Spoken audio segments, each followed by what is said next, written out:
बंधुगण स्वागतम एई हिंदू नवा वर्ष आपण मानू स्वागत करुछि। आज विशुभ संक्रांति महावीर जयंती। आज महाग्रह रवि मेष राशि को गमन करिवे। आज रविवार सप्ताहर आद्यवार तेणु आज माने एप्रिल 14 ठारू मे 13 जाए मेष मास उत्तप्त मास आकाश अग्निवृष्टि हब।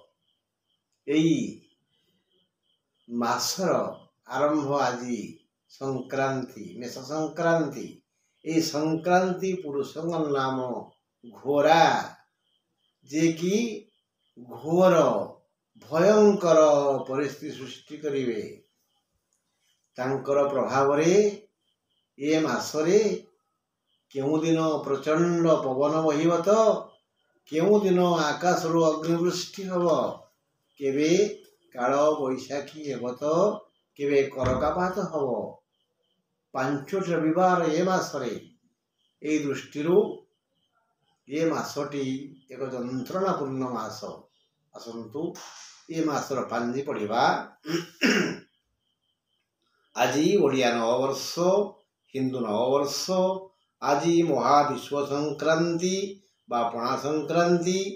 आज ग्रहराज रवि विश्व रेखा को गमन करिवे सो उच्च स्थान मेष राशि को। इथिपाई आज ही मेष संक्रांति। यही संक्रांति पुरुष नाम घोरा। आज 1946 शकाब्द सप्ताहर आद्यवार रवि। ये मास एप्रिल 14 रु मे 13 जाए 30 दिन 5 रविवार। यही मास पाई अनिष्ट संकेत देउछि। यही मासर वैदिक नाम माधव।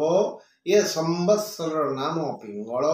यह बसंत ऋतुर द्वितीय मास 1431 साल श्री श्री दिव्य सिंह देव महाराजांकर 66 अंक।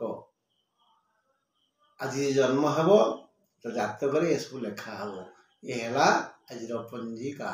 आज आम आलोचना करवा ये मासरे मेष मासरे धनु राशिर लोक माने क्यों प्रकार सुख बा दुख भोगिबे। बंधु ये मासरे माने एप्रिल 14 रु मे 13 मध्य मेष मासरे 3टी जाक नक्षत्र हाथ को धन आसीब। 19 नक्षत्र माने मूला 20 बेले पूर्वाषाढ़ नक्षत्र। यदि कौनसी कार्य पाई तरबरिया पदक्षेप नेबे तेबे धन हाथ छड़ा होइजिव। लक्ष्मी छड़ा बा बहिब। 20 बेले उत्तराषाढ़ नक्षत्र विनीत और भद्र व्यवहार रे जनतांक मन मोहिबे तो सबु सुविधा मिलिब। और समस्त दियानिया यदि डाहाण हाथ रे करिवे तेबे भल 2 पैसा हाथ को आसीब। नहले नाही सहसा विदधित न क्रियां। हठात कौनसी पदक्षेप नियंतु नाही। जगी रखी कथबार्ता करंतु। चाली न जानी बाटर दोष दियंतु नाही।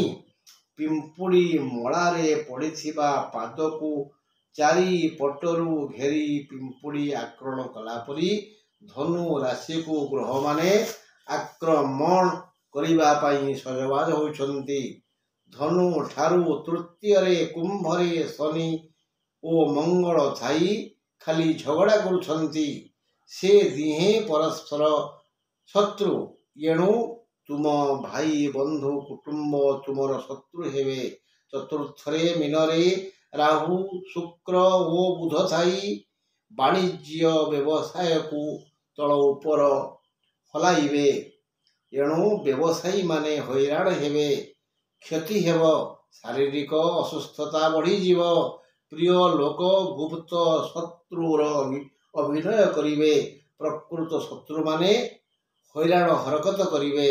मेषस्थ पंचम रवि उपस्थित बुद्धि को विचलित करिब बुद्धिमान लोक भी हारीजीव पंचमस्त बृहस्पति बेसर अछंती अकस्मात अर्थ लाभ कराइबे पैतृक संपत्ति पाई कलह सृष्टि हेब मान सम्मान रे दाग लागिजीव मौनता अवलंबन न कले हैरान हेबे कर्म क्षेत्र बदली होई पारे माता बा मातृ स्थानीय लोके असुस्थ होइजिवे महिला माने चिंतित हेबे छात्र और छात्री माने अमनोयोगी हेबे एणु प्रत्यह स्नान परे श्रीमद् भगवत गीतार एकादश अध्याय पाठ करंतु सबु समस्यार समाधान हेबो बंधु रहिली नमस्कार।